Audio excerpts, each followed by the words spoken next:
Señor, gracias por esta mañana. Gracias por el privilegio de sentarnos una vez más a tus pies. Te pido que sea el poder del Espíritu Santo, la convicción del Espíritu Santo viniendo sobre nuestro corazón. Yo necesito escucharte. Yo necesito ser afirmado por tu palabra. Yo necesito tu dirección, tu sabiduría, tu consejo. Señor, renuncio a toda confusión en mi mente. Renuncio en el nombre de Jesús a todas las voces que muchas veces vienen a mi mente y declaro, como lo afirma la Biblia, que tengo la mente de Cristo. Declaro que no me conformo a este siglo, sino que soy transformado por medio de la renovación de mi entendimiento a través de tu palabra. Y declaramos, Señor, que tu palabra se siembra en una mente y en un corazón que están listos para que esa palabra que hoy nos vas a hablar de mucho fruto, al 30, al 60 y al 100 por uno. Te lo pedimos en el nombre de Jesús. Amén. Primera de Corintios capítulo 1 versículo 18, lo leo en la versión Palabra de Dios para Todos. Dice la Biblia: el mensaje de la cruz parece una tontería para aquellos que están perdidos, pero para los que estamos siendo salvados es el poder de Dios. Este versículo afirma que la cruz habla, que siempre que vamos a la cruz, Dios tiene que darnos un mensaje a través de ella. Y no cualquier mensaje, sino, como lo afirma este versículo, un mensaje poderoso. La cruz habla y sigue hablando. Nos habló cuando nos acercamos a ella para ser salvados, pero nos sigue hablando hoy en día para recibir su dirección, para recibir su enfoque, para recibir su sabiduría frente a tantas vicisitudes de nuestro caminar en el Señor. Para los incrédulos, hablar de la cruz es un mensaje absurdo, pero para los hijos del Señor, la cruz siempre nos revelará verdades necesarias para caminar en plena libertad. Y por eso he tomado algunos domingos para hablar acerca de la cruz. Hemos hablado del propósito que Dios tiene a través de la cruz cuando somos llevados a ella. El dolor que experimentamos en algunos episodios de nuestra vida, aunque no nos gusta, produce cosas que en otro escenario no hubiesen podido ser producidas en nuestro interior. Por ejemplo, ese dolor nos transforma, nos hace más compasivos cuando alguien más está sufriendo. Nos madura y nos prepara para lo que Dios tiene planeado más adelante.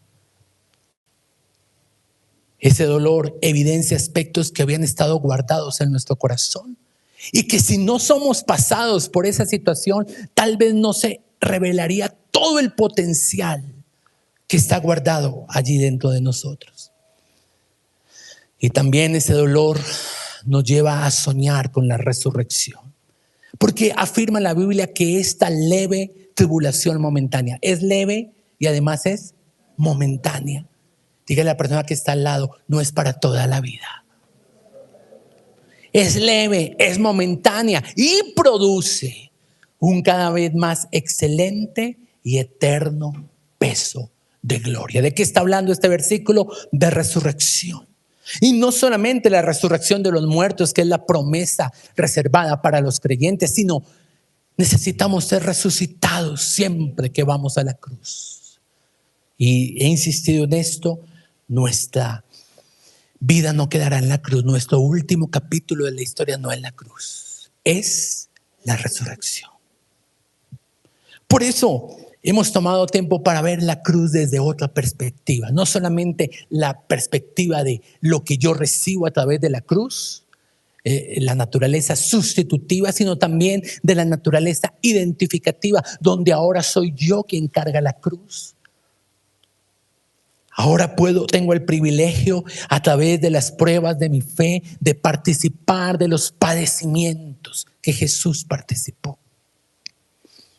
Porque mucho cuidado cuando nos oponemos a la cruz.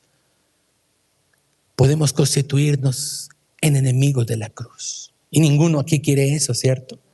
Queremos ver la cruz como la oportunidad que Dios tiene para trabajar conmigo, para procesar mi vida, para hacerme más como Él, para corregirme, para revelarme asuntos que quizás han estado estorbando mi avance espiritual. Y hace 8 días hablé de la guerra en la cruz, hablé de la necesidad de entender lo que ocurre cada vez que voy a la cruz, que es un encuentro de poderes, el poder del enemigo versus el poder de Dios que ya ha garantizado nuestra victoria. Y alguno de los puntos que toqué fue que en esa cruz Jesús fue herido en el talón, pero Satanás destruido por un golpe en la cabeza que Jesús le acertó. También hablé de que el ataque del enemigo más mordaz o con mayor dirección es hacia nuestro tiempo de oración. ¿Ha tenido usted dificultades para orar esta semana? Precisamente esa es la actividad del enemigo. Que desmayemos en la oración, porque no hay guerra espiritual si no hay oración. Y muchas personas hoy están perdiendo victorias tremendas por no entender este principio. Porque el enemigo ha minado su mente con una cantidad de mentiras, haciéndoselas creer como verdad. Les dije que necesitamos soportar la tentación para no pecar y que lo que nos garantiza poder estar fuertes para el momento donde somos tentados es tener nuestra cadena de suministros espirituales llena. La vida en el Espíritu, el poder del Espíritu, el hablar en lenguas, el fluir en los dones, el vivir una vida empoderada. Porque cuando el enemigo quiera venir, nosotros podamos responder de la manera como Jesús lo hizo. ¿Y por qué el enemigo quiere que pequemos en la cruz? Porque la paga del pecado, ¿qué es? Muerte. Y como lo he dicho muchas veces, algunos dicen, pero yo sigo aquí vivo, mire. Pero se le ha muerto su vida espiritual. Se le ha muerto las ganas de vivir. Se le ha muerto sus sueños, su propósito aquí en la tierra. Entonces, atención, alerta. No podemos continuar siendo atacados por el enemigo, sino que tenemos que enfrentar esta guerra con sabiduría, como la milicia espiritual que Jesús tejió allí en la cruz y por medio de la cual venció. Todo esto me llevó entonces a hacerme la siguiente pregunta, que es mi mensaje en esta mañana. ¿Cómo Satanás tentó a Jesús en la crucifixión? Porque si hizo eso con Jesús, también lo hará con nosotros cuando estemos llevados o cuando estemos siendo llevados a la cruz. Por eso he titulado mi mensaje en esta mañana, Tentaciones en la cruz. Y al mencionar la cruz, no solamente estoy haciendo énfasis en el momento donde Jesús es clavado en aquel madero, sino la última semana o los episodios, los acontecimientos que rodearon ese momento tan duro para Jesús, tan difícil como fue su sufrimiento desde Getsemaní hasta que su cuerpo es dejado en la tumba. Entonces voy a hablar de 3 tentaciones. Las reuní, hice esta clasificación así para que nosotros podamos detectar de qué manera el enemigo también nos está tentando en la cruz por la cual hoy estamos cruzando. Y número 1, Jesús fue tentado en su área física. Jesús en la cruz experimentó el más profundo y el más intenso dolor en su cuerpo. Hace 8 días hablé de la primera profecía bíblica de la cruz, ¿lo recuerdan? Génesis 3:15, donde el Señor dice que el enemigo herirá en el calcañar a Jesús, pero Jesús le dará un golpe en la cabeza. Esa profecía afirma que Jesús sufriría dolor, que sería herido. Y con razón la Biblia dice que por esas llagas, por ese dolor, por ese sufrimiento, hoy nosotros podemos ser sanados. Cada dolor en el cuerpo de Jesús fue una manera en la cual Satanás esperaba que él desistiera de continuar haciendo la voluntad de Dios. Y hoy opera igual el actuar del enemigo en la vida de los creyentes. Ahora, cuando el cuerpo nos duele, y sobre todo esos que tenemos el umbral del dolor bien bajito como yo, la tendencia es quejarnos, la tendencia es maldecir y la tendencia, mucho cuidado, es buscar alivio más rápido por fuera de Dios. Algunos en medio del dolor van a lugares prohibidos por la Biblia. Algunos en medio del dolor físico y emocional cometen adulterio. Algunos se vuelcan a la pornografía. Porque si no estamos buscando alivio en Jesús, en alguna manera el enemigo nos va a ofrecer un pozo del mundo para que allí podamos tener un aparente alivio más rápido y no a través de la cruz. Incluso amigos, compañeros o incluso la esposa puede ser usada por el enemigo, como fue el caso de Job. ¿Recuerda lo que le dijo la esposa a Job cuando él estaba siendo crucificado? Maldice a Dios y muérete. Porque si Job maldecía a Dios, pecaría, y al pecar moriría. Sin embargo, Job no accedió a la tentación. Y eso es el espíritu de este mensaje. No accedas a la tentación de tus amigos. No accedas a la tentación de esa mujer que se te está ofreciendo. No accedas. Mantente en santidad, mantente en pureza. Y hay unas porciones increíbles en la Biblia acerca del dolor físico de Jesús. Juan 18:12, por ejemplo, dice que vinieron unos soldados y los alguaciles prendieron a Jesús, tomaron a Jesús y le ataron. Dolor físico. Juan 19, del 1 al 3, dice que Pilatos tomó a Jesús y lo azotó. Dolor físico. Los soldados entretejieron una corona de espinas y lo pusieron sobre su cabeza. Sangró. Y luego lo golpeaban, le daban bofetadas y le decían: salve, rey de los judíos. Así que el sufrimiento físico extremo, el dolor y la debilidad del cuerpo de Jesús se convirtieron en el vehículo para una intensa prueba espiritual, además psicológica, donde el enemigo vio una oportunidad para que él pecara. Satanás utilizó a personas para instigarlas a dañar el cuerpo de Jesús, a golpear el cuerpo de Jesús. Mateo 26:67, la Biblia dice: entonces lo escupieron en el rostro y le dieron puñetazos, y otros le abofeteaban. Y muchas veces el dolor físico, el dolor en el cuerpo, es resultado de somatizar emociones que han estado peleando en nuestro corazón por no entregarlas a Jesús. Y por eso personas caen enfermas.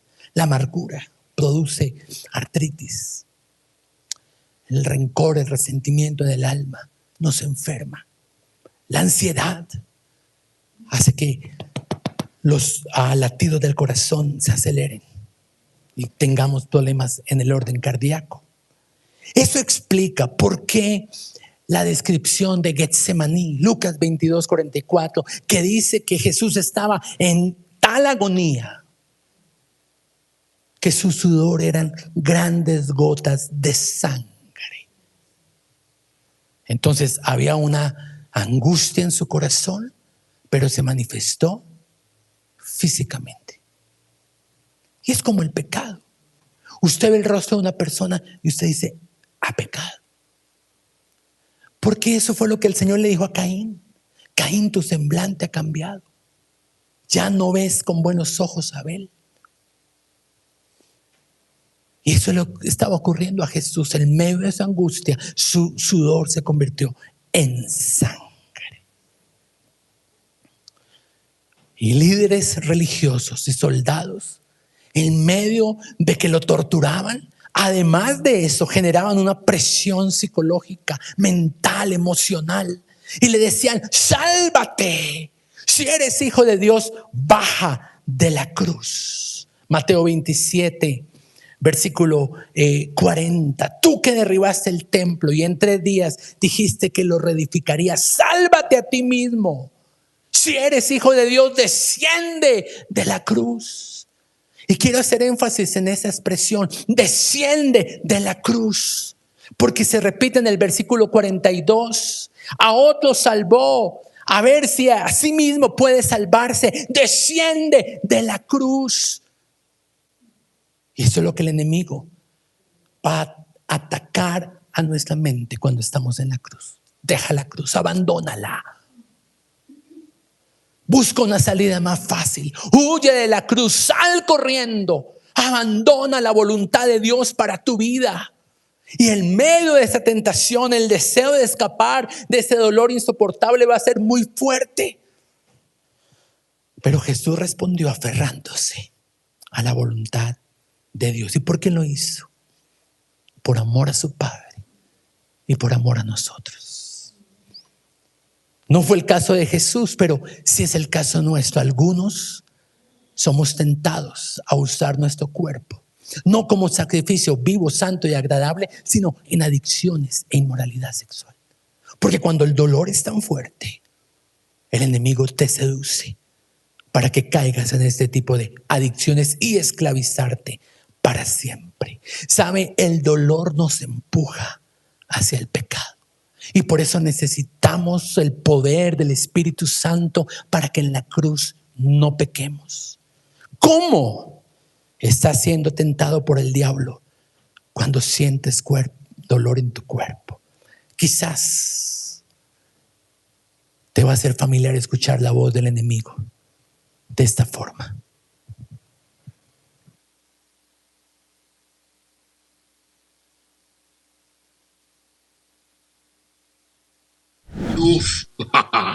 Abandona todo. El dolor es muy grande para que sigas aferrado a la cruz. Suéltala, déjala y obtendrás rápido alivio. Maldice a Dios y muérete para que no sufras más. Eso duele mucho. Acaba con todo. Manda todo para el carajo. ¡Huye! ¡Sal corriendo! Eso no es para ti. Deja tu propósito. Tendrás bienestar y acabará el dolor. Es más, suicídate y acaba con todo. O entrega tu cuerpo, pero no una cruz que duele, sino a placeres que traen gratificación inmediata.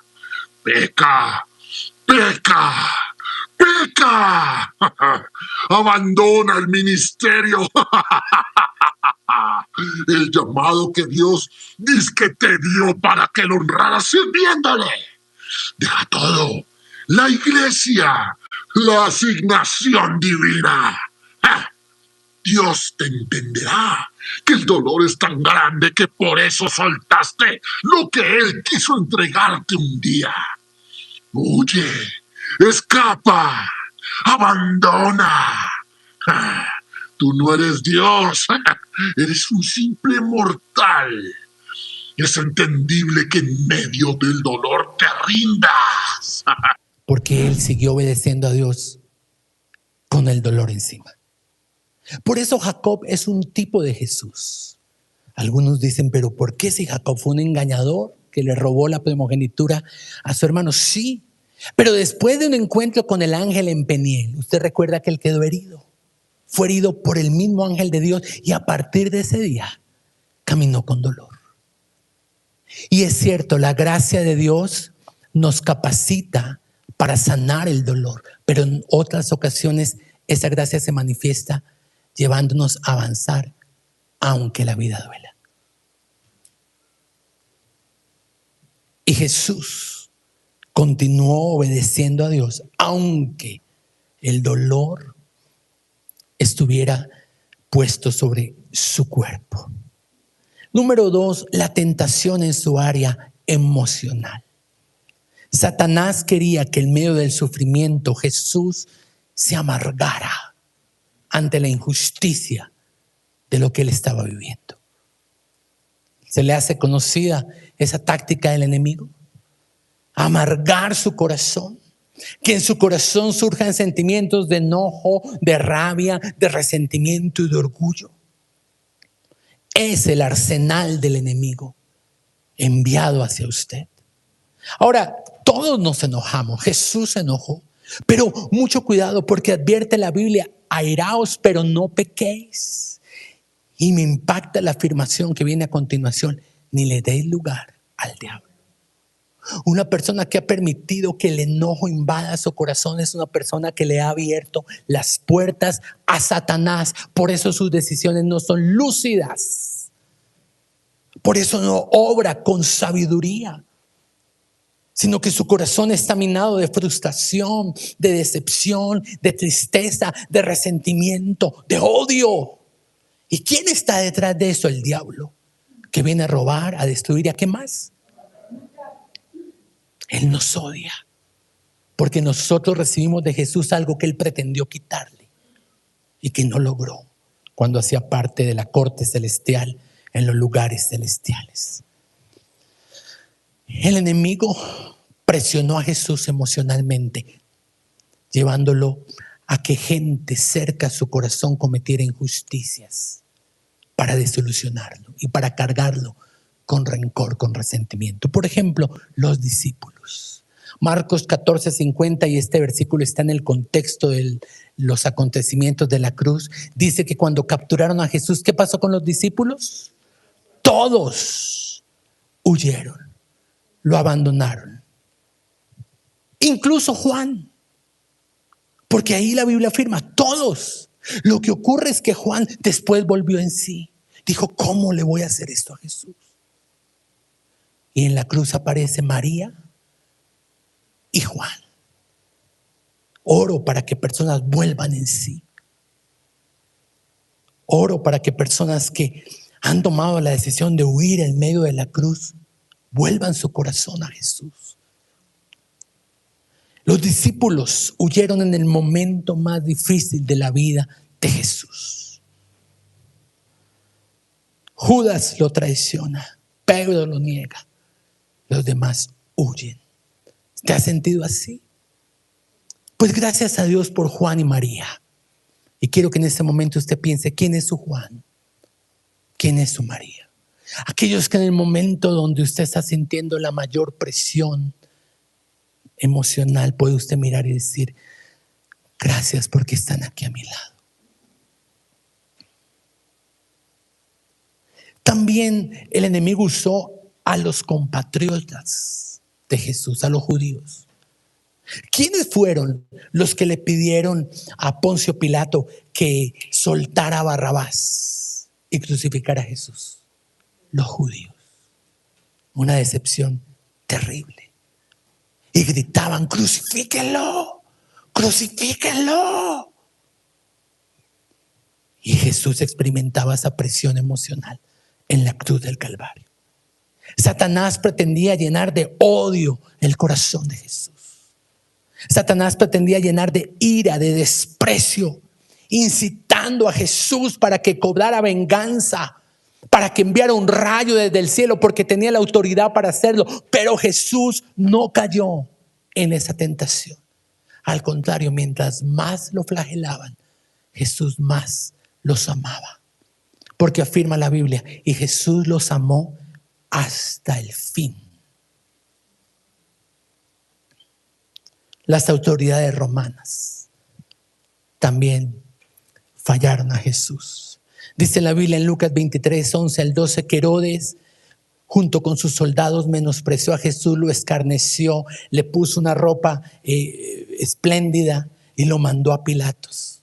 Se burló de él.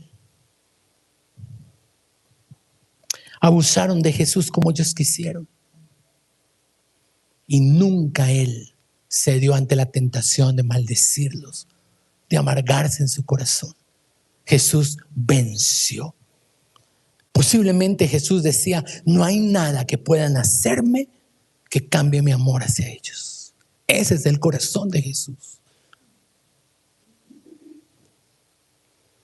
Yo los amo hasta el final. ¿Cómo estás siendo tú tentado en tu parte emocional cuando estás siendo llevado a la cruz? Posiblemente con voces similares a las que vamos a ver a continuación.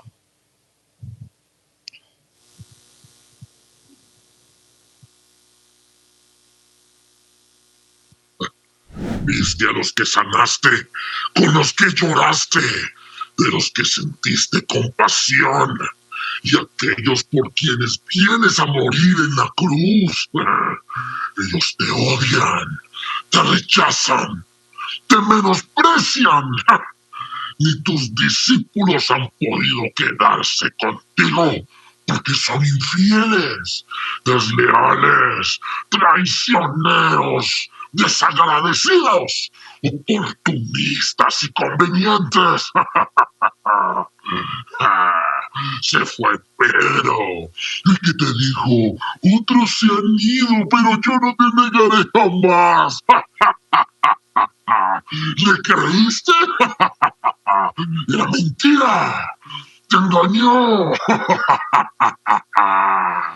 Jacobo no está. Los que te dijeron que te acompañarían se han ido. ¿Lo ves? Estás solo. A nadie le importas. No eres importante. No te valoran. Te usan. Y mientras podías hacer milagros, te seguían. Pero ahora, en la cruz, les provocas repulsión, indignación, asco. No te amaban. Todo era una farsa. Bájate de la cruz y véngate de todos ellos. De tus discípulos, a quienes llamaste amigos. De tus compatriotas, de tu pueblo, de tu casa. Tu cuerpo siente y no fue hecho para el dolor, sino para el placer. Peca, peca, peca. No caía en la tentación de enojarse contra las personas que le estaban lastimando, que lo estaban presionando. La tentación número 3 a la que me quiero referir es la tentación que el diablo pretendió traer sobre Jesús para que se enojara hacia Dios. Por eso, número 3, la tentación en su área espiritual. Y cuando somos sentados en esa área, el enemigo pretende colocar dardos de desánimo, de decepción y de frustración hacia Dios, nuestro Padre. El primer zarpazo del enemigo fue contra su cuerpo, luego contra el amor hacia las personas a su alrededor. Pero al ver que no prosperó su ataque, vino ahora a pretender arrebatar la fe de su corazón. Posiblemente algunas personas nos hemos encontrado allí, sintiendo que nuestra fe está siendo fuertemente atacada por el enemigo cuando estamos en la cruz. ¿Y por qué el dardo del enemigo cuando uno está en la cruz es hacia la fe? Porque la Biblia afirma, Romanos 14:23, todo lo que no proviene de fe es pecado.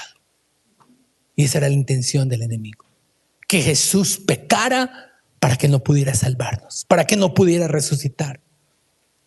Si Jesús perdía la fe en medio de los sufrimientos, en medio de la cruz, no moriría como cordero sin mancha, sino que moriría por sus propios pecados. Y ese fue el plan muy bien planteado estratégicamente de parte del enemigo. Por eso es que necesitamos, como Jesús, aprender a pelear la buena batalla de la fe. Estás enfrentando una batalla de fe, aprende a pelearla a la manera de Jesús. La cruz era un escenario perfecto para que los dardos del enemigo en el corazón de cualquier persona le hicieran perder su fe.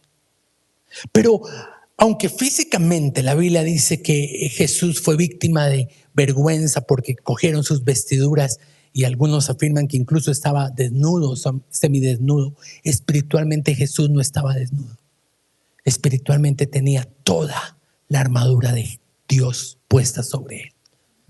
Por eso pudo resistir los dardos del enemigo, porque tenía el escudo de la fe para detener esa ráfaga de pensamientos que el enemigo envió hacia él, para hacerle considerar que su padre lo había abandonado en el peor momento de su vida. Y Jesús, a pesar de ese ataque, declaró: Padre, ¿por qué me has abandonado? Y pareciera que ahí podía haber surtido efecto la patraña del enemigo, pero no fue así. ¿Cómo lo sé? Pues bueno, porque un salmo mesiánico, el Salmo 22, que comienza precisamente con esa expresión: Padre, ¿por qué me has abandonado?, muestra más adelante en el versículo 3 una declaración que con seguridad Jesús hizo. Porque el salmo es mesiánico, porque el salmo habla de episodios que acontecerían en la cruz. Y en el Salmo 22:3 dice el salmista: y después Jesús en la cruz, pero tú eres santo, tú que habitas entre las alabanzas de Israel. Y cuando tú le dices al Señor que Él es santo, estás honrando su majestad, estás honrando su carácter. Jesús no le reclamó nada al Padre, a pesar de que el Padre lo envió a la cruz. No solamente Él no le reclamó, sino que además de eso exaltó los planes de Dios. Y podría pensar: me has crucificado, pero sigue siendo santo. Una declaración tremenda. ¿Podría usted decir eso en medio de la cruz por la cual Dios lo está pasando? La forma en la que me estás tratando ahora es justa, es sabia, es buena, es perfecta, porque tú eres santo. Así que aunque el desánimo trate de conquistar nuestro corazón y de consumir nuestra alma, necesitamos pelear la buena batalla de la fe como Jesús lo hizo. Isaías 42:4 dice: no se cansará ni desmayará hasta que establezca en la tierra justicia. Y Jesús no se cansó de creer. Jesús no desmayó de confiar en su Padre.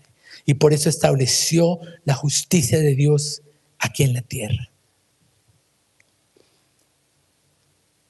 Y posiblemente el enemigo, cuando estamos en la cruz, está enviando mensajes como los que vamos a ver a continuación o a escuchar a continuación. Nunca te recuperarás de esto. Nunca volverás a ver el rostro del Padre.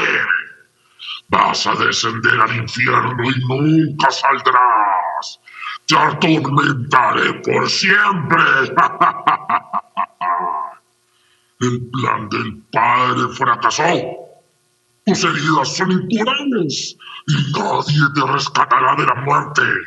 Ahora me perteneces. Tu padre te ha rechazado. Él te ha entregado al fracaso. Te ha dado demasiadas esperanzas con grandes promesas, pero ahora, cuando más lo necesitas, te ha abandonado. Él es un tirano, abusador, opresor. No puedes verlo. Está muy mal lo que te está haciendo. ¿Qué clase de padre tienes? ¿Esa es la manera en la que un buen padre ama a su hijo? Admítelo. Él es completamente disfuncional. Te ha dejado como un huérfano. Te doy la última oportunidad para maldecir a tu padre. Si lo haces, te bajaré de la cruz y te devolveré la vida. ¡Maldícelo! Dios es una ilusión. Él no es real, ni sus palabras, ni sus promesas. Eres un títere en las manos de Dios. Revélate. Usa tu libre albedrío para hacer lo que quieras. Y si te preguntan por qué lo abandonaste, diles que todos lo hacen y que tú no serías la excepción. Y que quien te falló primero fue él. Te ilusionó con algo que no pudiste ver. Te decepcionó como lo suele hacer con todos. Adórame a mí. Sírveme a mí. Yo sí cumplo y lo hago rápido y sin necesidad de una cruz que te cause dolor. Todo esto es una farsa. Dios, la iglesia, el servicio, el ministerio. Apocalipsis capítulo 13, con este versículo finalizo mi mensaje, versículo 21. Al que venciere, le daré que se siente conmigo en mi trono, así como yo he vencido y me he sentado con mi Padre en su trono. La santidad de Jesús no fue retenida en el infierno. Satanás no tenía ningún derecho legal, ningún argumento para mantener a Jesús en el infierno, porque su santidad se manifestó. Él no pecó en la cruz, ni físicamente, o ni por el dolor físico, ni por el dolor emocional, ni por el dolor espiritual. Los demonios no soportaron la santidad de Jesús. Y Él se levantó de entre los muertos y resucitó. Y posiblemente tú me digas, pastor, pero yo sí he pecado. Yo también. Pero nos podemos acercar confiadamente al gran trono de la gracia y decirle, Señor, perdóname, perdóname, perdóname. Y de acuerdo a lo que dice la Biblia, no tenemos un juez implacable, sino un abogado compasivo, que nos comprende, que nos entiende, que sabe nuestra debilidad. Y le puedes decir al Señor en esta mañana, Señor, pequé cuando el dolor biológico me alcanzó, pequé cuando mis emociones vinieron en mi contra, pequé porque desconfié de tu amor, he pecado buscando saciar este dolor en lo que el mundo me ofrece, he pecado al no vestirme con el amor que es el vínculo perfecto, al permitir que en mi corazón se atesore rabia, enojo, injusticia, reproche, venganza, resentimiento, rencor. Perdóname. Y dice la Biblia que si nosotros confesamos al Señor nuestros pecados, Él es fiel y justo para perdonarnos y limpiarnos de maldad. Quiero que recibas el perdón del Señor. Recibe ese perdón por la fe. No es por lo que sientas, es porque la palabra de Dios lo afirma. Y si Dios lo dice, así es. Y ahora vas a ver al Señor allí levantándote como lo hizo con la mujer encontrada en adulterio. Yo no te condeno, pero no sigas pecando para que no te venga algo peor. Puede haber algo peor a lo que estoy viviendo, sí. Por eso ahora dice el Señor, vamos a pelear la buena batalla de la fe. Yo te enseñaré. Yo te mostraré cómo es. Señor, pelea por mí en la cruz en la cual estoy pasando. Enséñame a pelear, enséñame la manera como se libran las batallas espirituales. Enséñame a callar la voz del enemigo que quiere llevarme a que yo abandone todo, a que deje la cruz, a que abandone a Jesús en el momento más difícil de mi historia, en salir huyendo, en salir corriendo. Señor, enséñame a permanecer unido a la vid, porque separado de ti nada puedo hacer. Dame tu corazón, un corazón que en medio del dolor siguió confiando en el Señor. Y puede usted decirle, en medio de la cruz, en medio del dolor, en medio de la prueba, tú eres santo. Y lo que permites en mi vida, lo permites como parte de un plan eterno, perfecto, bueno, que aunque no lo entiendo, y esté procesando mi alma, puedo descansar sabiendo que estás haciendo tu perfecta voluntad. En el nombre de Jesús, hoy callo la voz de mi dolor. Hoy callo la voz del enemigo en mi mente. Hoy callo esos ataques permanentes, esas voces de culpabilidad, de acusación, de señalamiento, de tristeza, de dolor, de depresión y de confusión. Los ato, los encadeno, los reprendo y les echo fuera de mi vida en el nombre de Jesús. Y tomo la decisión de pelear la buena batalla. Tomo la decisión de levantarme y de no caer ante la tentación del enemigo. No es la voz de Dios, no es la voz mía, era la voz del enemigo, quien ha minado mi mente, quien ha colocado sutilmente fortalezas espirituales en mi mente, porque tiene un plan maquiavélico para destruirme. Pero no, en el nombre de Jesús, atesorando la palabra del Señor en esta mañana, yo me levanto y detengo el avance del enemigo. Y voy a pedir que espiritual y físicamente también usted se coloque en pie y comience a marchar. Y cada golpe que usted da con sus pies le está recordando al enemigo que él fue destruido en la cruz del Calvario a través de ese golpe que Jesús le acertó cuando resucitó. En el nombre de Jesús, tú me has podido hacer tentar a mí, pero hay uno que te venció en la cruz del Calvario y ahora Él está conmigo entre las llamas. Ahora Él está conmigo en el horno de fuego y no permite que el fuego me lastime ni que me haga daño. Hay uno más entre nosotros. Jesús está a mi lado en medio de este fuego, en medio de esta llama que pretende consumir mi fe. Perdóname, Señor, por las veces en que he cuestionado tu actuar en mi vida. Reconozco que tú eres soberano. Reconozco que todo lo que tienes establecido para mi vida, Señor, es pasado por ti primeramente para que tú le des aprobación. Y que no hay nada que tú y yo juntos no podamos soportar.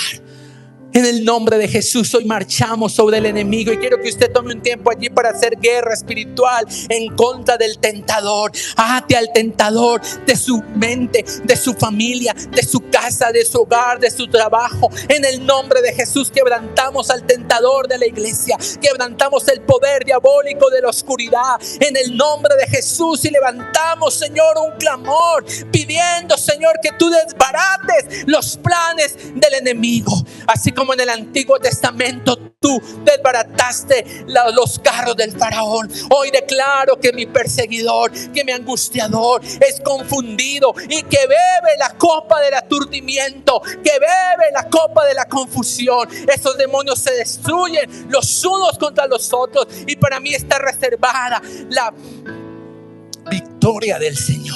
Para mí está reservada de parte de Él su promesa de reinar juntamente con Él a la diestra del Padre. Hoy en el nombre de Jesucristo yo declaro, tomo la decisión de no pecar. Y cuando mi fe me falte, Señor, fortaléceme. Cuando la duda venga, fortaléceme. Cuando la tentación esté allí a solamente una distancia corta, fortaléceme. Tu palabra dice que tú eres un gran sumo sacerdote que se puede compadecer de mí. En el nombre de Jesús suplico que me ayudes. Vamos, clame por la ayuda soberana del Espíritu Santo. Él es tu ayudador, Él es tu intercesor, Él es tu paracleto, Él es tu consolador, el que ha sido enviado para estar a tu lado. Y en medio de lo que estás pasando te dice: no peques, no peques, no peques, no peques, porque te puede venir algo peor. Y hoy oramos en el nombre de Jesús para que la santidad de Jesucristo se manifieste en medio de nuestras vidas, y a causa de esa santidad podamos ser resucitados en todo aquello que Dios nos ha prometido. En el nombre de Jesús hoy te doy gracias y te bendigo por la victoria que tú nos entregas en tu palabra, Señor, porque no solamente nos llamas vencedores, sino que nos llamas más que que vencedores. Hoy bendigo la iglesia en el nombre de Jesús. Hoy bendigo cada familia de la congregación. Y hoy me levanto en el nombre de Jesús, en el poder del Espíritu Santo, haciendo guerra contra Satanás, contra los demonios, en el nombre de Jesús. Y oro y profetizo que personas vuelven en sí, en el nombre de Jesús, y que toda esa maraña de mentiras y de engaños con la que el enemigo había atestado su mente, hoy es liberada en el nombre de Jesús. Hoy se quiebra el poder de los argumentos diabólicos. Hoy se quebranta el poder del infierno en contra de la iglesia, en contra de mi casa, en contra de los planes que Dios tiene para mi vida. En el nombre de Jesús, tú me has llamado, Señor, a hacer guerra. Tú me dijiste, vamos, entra en la tierra prometida, pero allí encontrarás gigantes. Y hoy derribamos gigantes opresores de las tinieblas. Hoy derribamos gigantes que según su tamaño parece que nos intimidaran, pero proclamamos: mayor es el que está en nosotros que el que está conmigo. Y en el nombre de Jesucristo proclamo que el enemigo huye en el nombre de Jesús, y como lo afirmamos, vamos a ver la victoria en el nombre de Jesús. Resucitamos después de la cruz, resucitamos y nos levantamos, porque el enemigo no tendrá argumento legal. Cuando el enemigo pretenda mantenerme a mí en el infierno, yo voy a declarar lo que la Biblia dice, lo que la Biblia afirma: que Jesús anuló el acta de los decretos que estaban en mi contra, clavándolos en la cruz y triunfando sobre ellos. Gracias, Señor, por el poder del Espíritu Santo que te resucitó y que te levantó de entre los muertos. Un mismo poder que hoy actúa en mi vida y que me levanta y me prepara para la resurrección en medio de la cruz por la cual estamos atravesando. Esto pasará, cruzaremos al otro lado. Esta leve tribulación momentánea produce en nosotros un cada vez más excelente, eterno peso de gloria. Hoy declaro que tengo una mente llena de fe, de confianza y de certeza, y que no actúo por lo que mis ojos físicos me muestran, sino por lo que la palabra de Dios ha declarado desde los lugares celestiales. Te alabo, Señor, te bendigo en esta mañana en el nombre de Jesús y para tu gloria. Amén y amén. Exáltala y